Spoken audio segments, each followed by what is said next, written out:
In this short video, I'm going to present actually the power and importance of correctly setting up the powder drop. More specifically, I'm using an old Lee uh, a disc powder dispenser with a micrometer adjustable cavity for small powder. The intent of the powder drop is all the time to drop a consistent and accurate within a plus minus zero point 0.1 zero point 0.1 grain of powder for a pistol. Okay, what I'm loading today or testing my machine and my setup, 38 special for revolver. Okay, this is neutered 357 round, so it's small. And since I'm using a smaller case than 357, and since I'm using 150 grain, it will be subsonic. The powder I'm using is tight group. I'm loading 3.8 grains, so the muzzle velocity should be around 800 or 900. So I set up my white man that has an accuracy of 0.04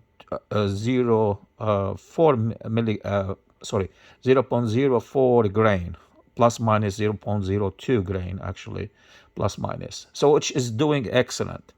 You're gonna notice it has been calibrated, and this does not shake when I touch it because you have to adjust the feet, so it will work fantastically for you and should be repeatable.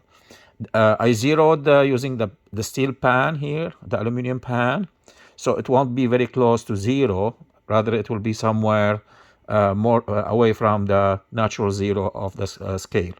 This one should weigh 69.62 grain. So when I put this one here, it should read zero. If I remove it, it will go back 6962. So it's repeatable. Okay, so this one is scale is very repeatable. Okay, and I'm sitting now in my workshop with an AC, low drift. Temperature should be stable. At temperature should be around 70 Fahrenheit. Now this is as per the scale. Now let us go and actually check the powder drop that I'm using. It's an old Lee drum. This is a disc-based Lee drop. I'm using the insert here, this one here, the micrometer adjustable micrometer instead of the fixed cavity, because I can adjust minutely the amount I need to dispense. I need actually 3.8, and look at this trick.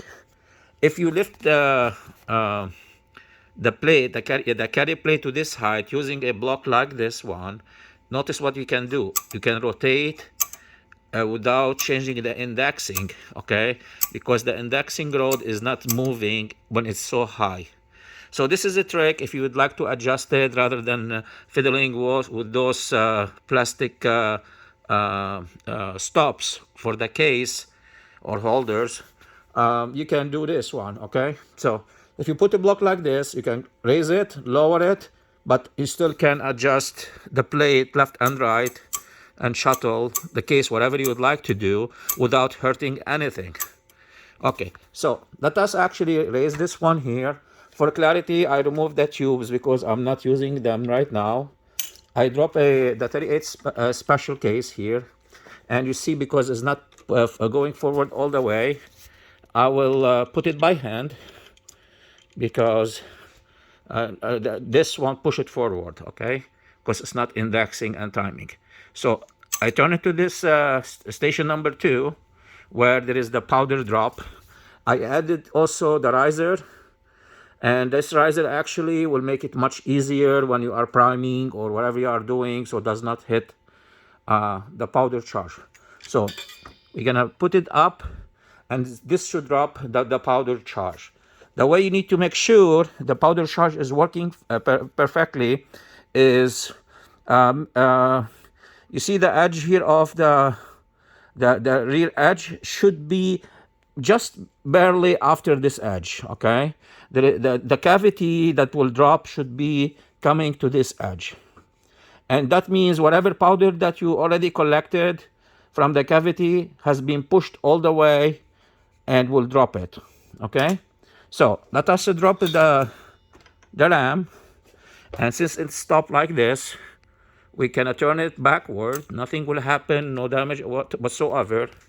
And the powder is here, okay? Let me see if I can see it, okay? Let us put it on the weight, see how much we dropped. Okay, as you can see, 3.74 grain. So it's 0.06 away from what I wanted, which is very acceptable. This is for pistol is super accurate. Okay, I will keep this weight here, so I make sure if I drop the second one, okay, and we will test the die block die lock now. So here what I'll do now, I drop the correct powder charge, and let me test my die lock if it's working fine or not. I moved the shell to the third stage. When I raise it, you're gonna see that all the way it went up smoothly. Okay, you see it's going up and down, up and down. So it's going smoothly. It means that the die lock, the lock die, I'm sorry, is working 100% for this powder level that I dropped. Okay, so it means it is working fine. Now let me try it now with double powder. Sorry, if I double the powder, basically I screwed up and I dropped another charge. Okay, which is you shouldn't do it ever, because double charge it means a very, very high pressure, and you may explode your pistol or whatever. Now this is the powder charge here. Okay, now it's double. If we weigh it, it should be around 7.2 grain, 7.2 grains. And here we have it should be 3.8 plus 3.8.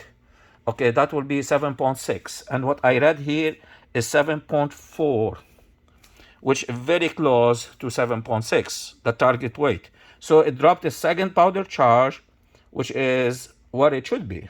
So the powder charge is consistent. Okay.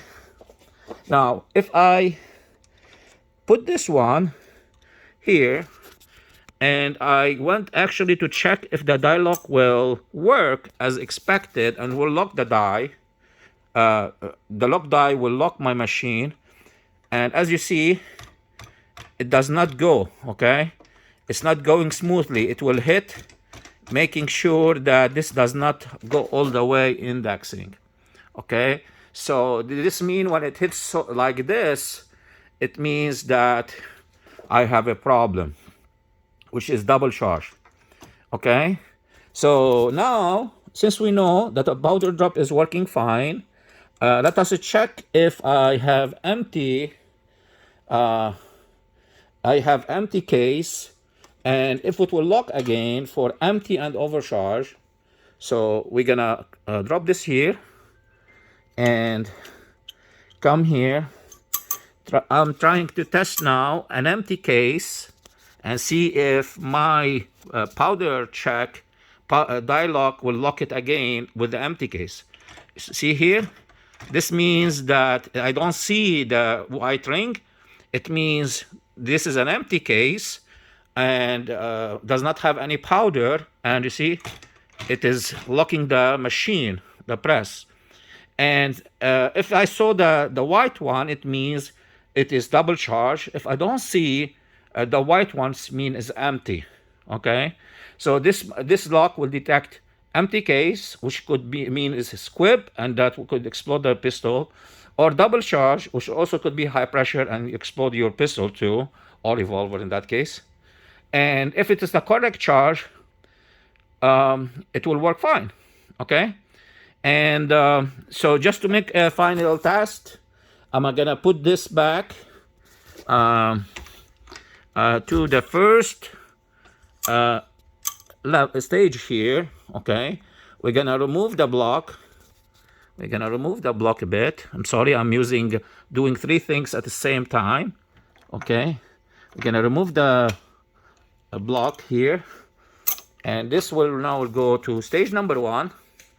And if I raise the RAM, it should drop powder, and now it will index to the lock die, and I can see here it went up fine, no pressure, and it will move. It means that I dropped correct powder check, correct powder drop, and it was checked by RCB lockout die, which passed the test, and now it should go to the third or the fourth station, where I'm getting my 357 feeding die, which is I have one here like this one from Hornady, but this is for 40 Smith & Wesson. I'm ordering a one for 357. Okay, and then it will go here, where we're gonna put a lead die, sitting die, which is this baby here. Okay, this is the sitting die. Should go here. Okay, we'll go here, and we have the most famous die from Lee, which is this baby, the factory crimp die, and this is also for 357. So you're gonna see now here. Okay, this way I have prepared full-sized expanded neck and prime cases that goes to powder drop, powder check, bullet feed, bullet seat, and crimping. I hope this is helpful for you and learned many tricks, and thank you very much for watching. I'm sorry as well, because I was doing video in one hand, manipulating the press with another hand, and sometimes I needed a third hand too. Thank you for watching. If you like, share and subscribe.